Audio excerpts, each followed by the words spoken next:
Good morning. Let me take this opportunity to welcome you to the unveiling of the FKF Electoral Board. So on behalf of FKF and FKF members, and as you are aware, during the recently concluded FKF SGM, the members unanimously adopted to have the 5 individuals before you to lead the FKF elections. And so today we are here. We've had a couple of meetings to formally unveil them and give them the mantle to lead the FKF electioneering process. So I'll just say a quick introduction and then welcome the chairman of the board to come before you and give his opening remarks. So the board met, and Hesbon will elaborate this, and chose Hesbon Wheeler to be the board chair. Marceline Sunday was chosen to be the board secretary. Of course, Dan Mule, James Waindi, and Alfred Nganga are members. And so they will lead us in the process of the FKF elections. So with those few remarks, Chair, please come and say your opening remarks. Thank you.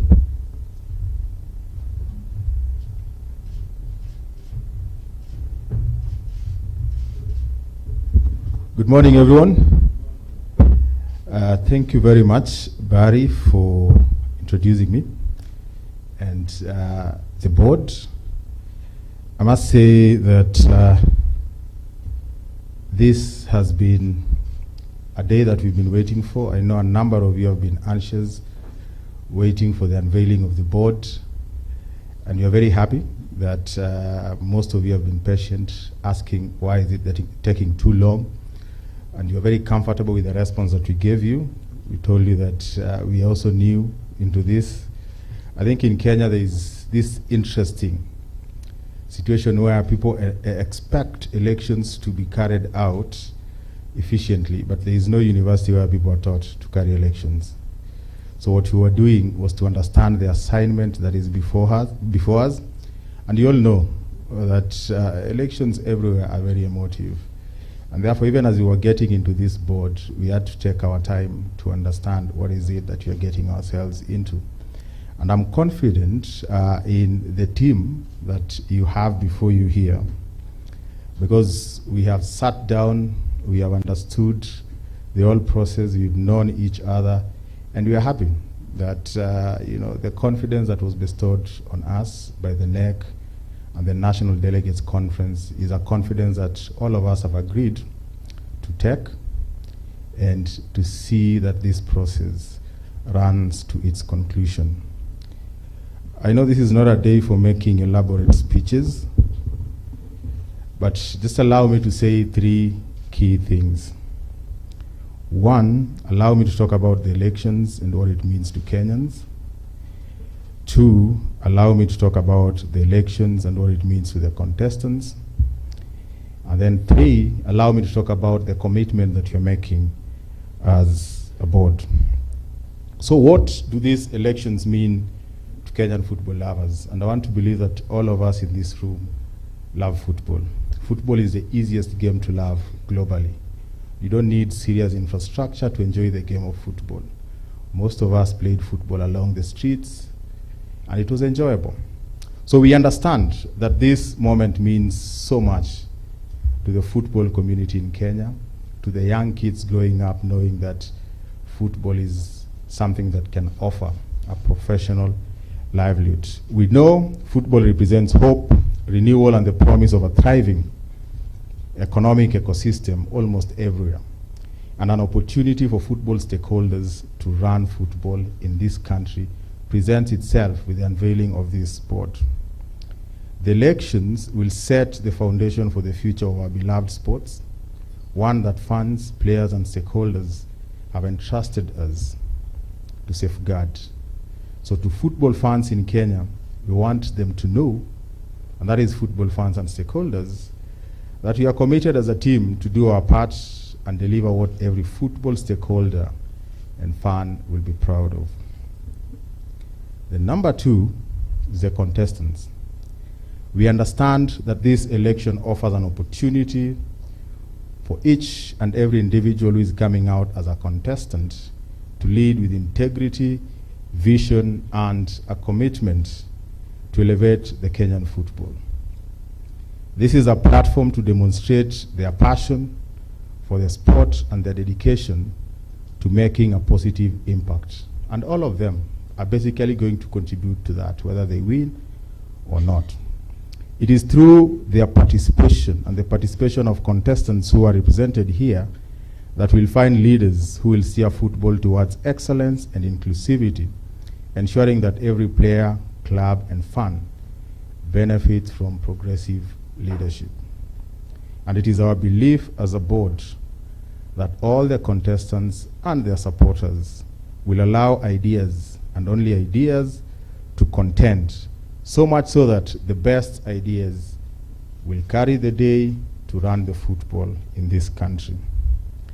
We wish to acknowledge that you have invested, that is all the contestants or the contestants who will come out, have invested and probably will continue to invest heavily in this contest, and the onus therefore is on us as a board to ensure that at the end of the day, it will not be so much about who wins or loses as it will be about a just, transparent, and truly reflective will of the football stakeholders. That is our commitment as a board. But what is our role? What have we seen ourselves as coming into this board to do? So as FKF Electoral Board, we recognize the immense responsibility amongst us, placed upon us. We have met, we have exchanged ideas, and most importantly, we have unpacked the task ahead of us. And I can confidently say that the 5 of us are united in one common goal: to deliver, and you can count on us to deliver with your support. Our role is to deliver elections that are not only free, fair, and transparent, but also credible and verifiable. That is very key to us, that it's not just about an election that is free, fair, and transparent, but an election that anyone can look back to and say it was credible, and we can verify the credibility of the elections. We commit to uphold the highest standards of integrity and impartiality to ensure that every vote counts and every voice is heard. And I can officially say that the 5 of us are happy to be sitting in this board, and will be more than happy to enjoy your support during this period. Thank you, and thank you very much.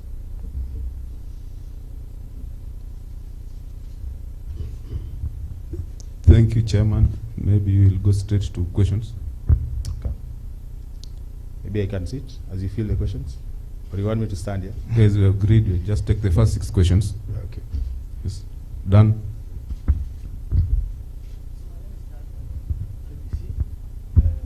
A question.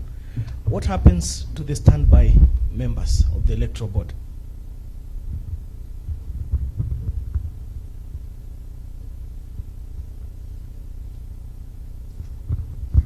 Okay, so you want me to take that, or I take a couple of them? I think you can maybe start with this, and then we'll be answering as we go continue. Yeah, I think the task that we have before us is very demanding, and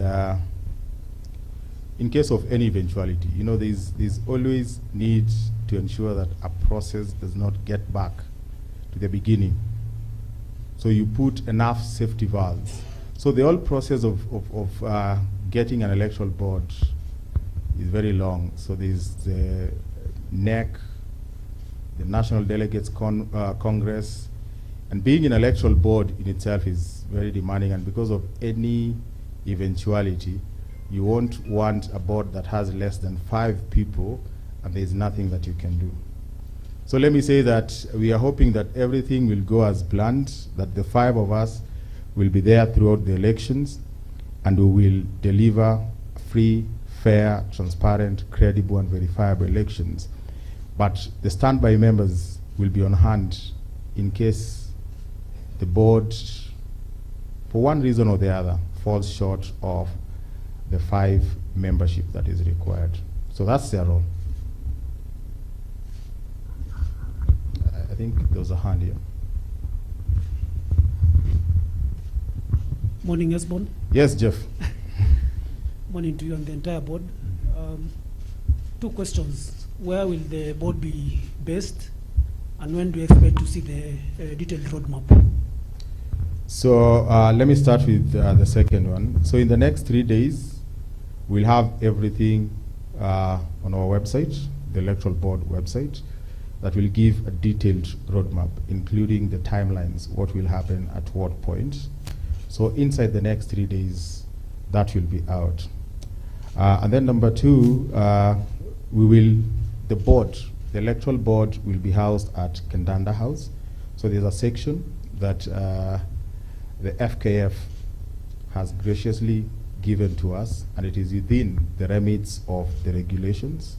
So we'll be seated there with a very independent team that will help us deliver these elections. Thank you.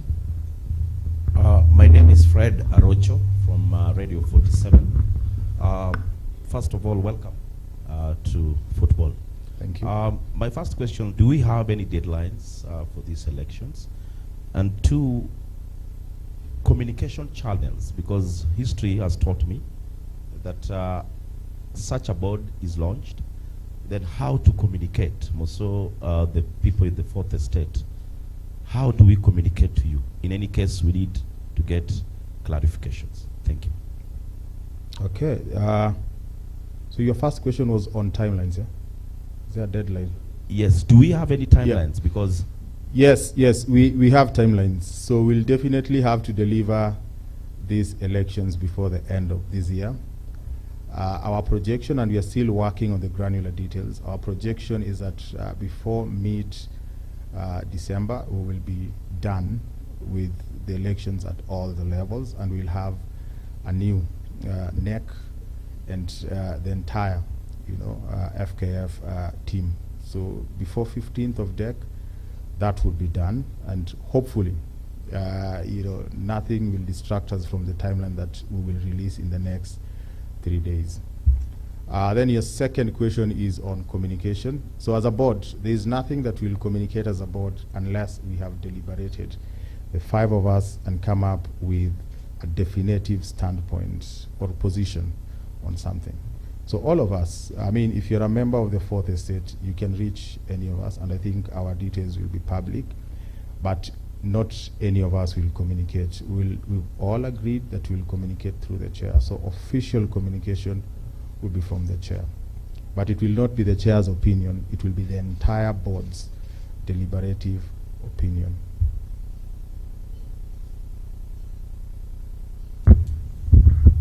Good morning. Good morning. Craig Muldemi, Radio Africa. Now, just a quick one, maybe to some who are not familiar with some of the board members, maybe you could know the role each is playing, and maybe a background of either. Okay, so the role each is playing in the board.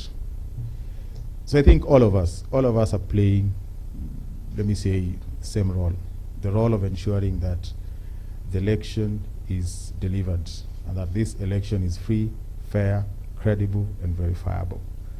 It's only that I have the privilege of being the chair of this board, so I will play the role of a chair. And then my friend, who is a learned friend, Marceline Sande, will be the secretary of the board. So she brings in that legal perspective. She's a lawyer and advocate of the High Court. So she comes in with that. And then, of course, if you look at the team has a diversity of, richness in terms of what they are bringing. So I don't know whether you want me to go into the granular details of what is their professional background, but there's that diversity. But I can speak for myself. I am a university professor, and I am a media and political communication scholar. Yes. Okay. Last question, then we can.